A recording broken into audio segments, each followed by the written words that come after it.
BJP ने बिहार की तस्वीर भले ही साफ कर दी है, लेकिन उत्तर प्रदेश की 24 सीटों पर सवाल अभी भी जस का तस है। हर किसी के मन में सवाल है कि उन 24 सीटों पर बीजेपी अपने प्रत्याशी अभी तक क्यों नहीं उतार रही है, जिनमें ज्यादातर वो सीटें हैं जहां मौजूदा वक्त में बीजेपी के ही सांसद हैं। तो क्या कई सांसदों का टिकट कटना तय हो चुका है? इसी से जुड़ी इस वक्त की बड़ी खबर मैं आपको बता दूं। दिल्ली से इस वक्त की बड़ी खबर है कि दिल्ली में यूपी को लेकर बीजेपी की बैठक चल रही है। मुख्यमंत्री योगी आदित्यनाथ बीजेपी मुख्यालय में मौजूद है। डिप्टी सीएम केशव प्रसाद मौर्य, ब्रजेश पाठक, प्रदेश अध्यक्ष भूपेंद्र चौधरी, ये तमाम नेता इस बैठक में शामिल हैं। और इस बैठक में जो 24 सीटें बची हैं उत्तर प्रदेश की, उन 24 नामों पर, 24 सीटों पर मंथन होगा और फिर यहां से एक पैनल बनेगा हर सीट पर 2 से 3 प्रत्याशियों का। और उस पैनल को कल जो चुनाव समिति की बैठक होने वाली है कल शाम को, जिसमें प्रधानमंत्री नरेंद्र मोदी भी शामिल होंगे, उस बैठक में रखा जाएगा, जहां पर एक नाम पर मुहर लगेगी। ये प्रक्रिया है भारतीय जनता पार्टी की टिकट देने की। और मेरे साथ मेरे सहयोगी नीरज पांडे बीजेपी मुख्यालय से जुड़े। नीरज, इस वक्त बैठक चल रही है, क्या कुछ बातें निकलकर, कोई बात निकलकर सामने आ रही है? अभी कुछ इंतजार करना होगा। रोहित, थोड़ा भी इंतजार और करना होगा, क्योंकि अभी ये बैठक चल रही है। 24 सीटें जरूर हैं बची हुई उत्तर प्रदेश की, लेकिन उत्तर प्रदेश की वो 24 सीटें बहुत महत्वपूर्ण हैं। भारतीय जनता पार्टी की ज़्यादातर वो सीटें हैं ये जिनमें भाजपा के सांसद हैं।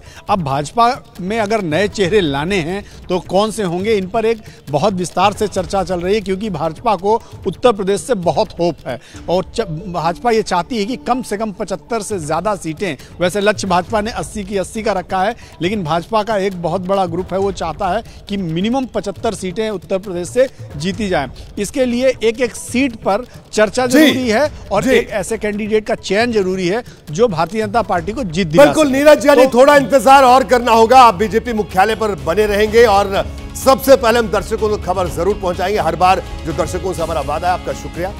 यूपी में जिन 24 सीटों पर बीजेपी प्रत्याशियों का इंतजार कर रही है या इंतजार है, उसमें कई हाई प्रोफाइल सीटें हैं और लोगों के मन में सवाल बना हुआ है कि इन हाई प्रोफाइल सांसदों का भविष्य क्या होगा। देखिए, सबसे ज्यादा सस्पेंस पीलीभीत और सुल्तानपुर की सीट को लेकर है। क्या वरुण गांधी और मेनका गांधी को दोबारा टिकट दिया जाएगा या फिर नहीं? मुझे पता चला है कि इन दोनों नामों पर आखिरी फैसला प्रधानमंत्री नरेंद्र मोदी को लेना है, क्योंकि दोनों ही सीटों पर भारतीय जनता पार्टी के पास इन 2 नामों के अलावा कोई मजबूत विकल्प नहीं है। इसी तरह कैसरगंज की सीट है, जहां से ब्रजभूषण शरण सिंह सांसद हैं। इनके टिकट को लेकर भी संशय बना हुआ है, जबकि बदायूं से संघमित्रा मौर्य की उम्मीदवारी पर भी सस्पेंस बना हुआ है। पिछली बार प्रयागराज से रीता बहुगुणा जोशी बीजेपी के सिंबल पर चुनाव जीती थी। इसी तरह मेरठ से राजेंद्र अग्रवाल भी सांसद बने थे। इसमें एक की उम्र 74 साल है, दूसरे की उम्र 72 साल है। गाजियाबाद से वीके सिंह और बरेली से संतोष गंगवार की सीट पर भी अभी तक उम्मीदवार का ऐलान नहीं हुआ है। ये दोनों नेता भी 70 की उम्र से ज्यादा है। वीके सिंह की उम्र 72 साल है, जबकि संतोष गंगवार 75 साल के हो गए। कानपुर और मछली शहर ऐसी सीटें हैं जहां बीजेपी ने रणनीति बदली है। कानपुर में कांग्रेस के पूर्व विधायक अजय कपूर को पार्टी में शामिल करवाया गया है, तो मछली शहर से बीएसपी के टिकट पर चुनाव जीतने वाली संगीता आजाद भी आज बीजेपी में शामिल हो गई। मुझे पता चला है कि यहां के भी दोनों सांसदों का टिकट कटेगा और पार्टी में शामिल कराए गए नेताओं को टिकट दिया जाएगा। बलिया में वीरेंद्र सिंह मस्त की उम्मीदवारी पर खतरा दिख रहा है। यहां से पूर्व पीएम चंद्रशेखर के बेटे नीरज शेखर के नाम की चर्चा है, जबकि देवरिया में रमापति राम त्रिपाठी की सीट पर भी अभी तक इस सीट पर नाम होल्ड किया गया है। अभी बीजेपी दफ्तर में जो बैठक चल रही है, उसमें सीएम योगी आदित्यनाथ के साथ साथ प्रदेश अध्यक्ष भूपेंद्र चौधरी भी मौजूद है। यूपी की टीम हर लोकसभा सीट से 3-3 दावेदारों का पैनल लेकर पहुंची है और माना जा रहा है कि अगर आज ही नाम फाइनल कर लिए जाएंगे, जबकि इनकी घोषणा 48 घंटे के अंदर हो सकती है।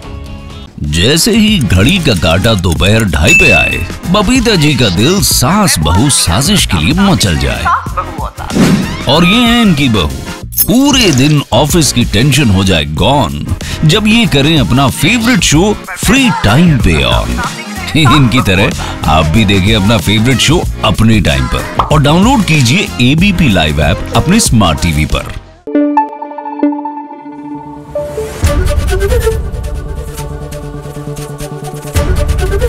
एबीपी न्यूज आपको रखे आगे।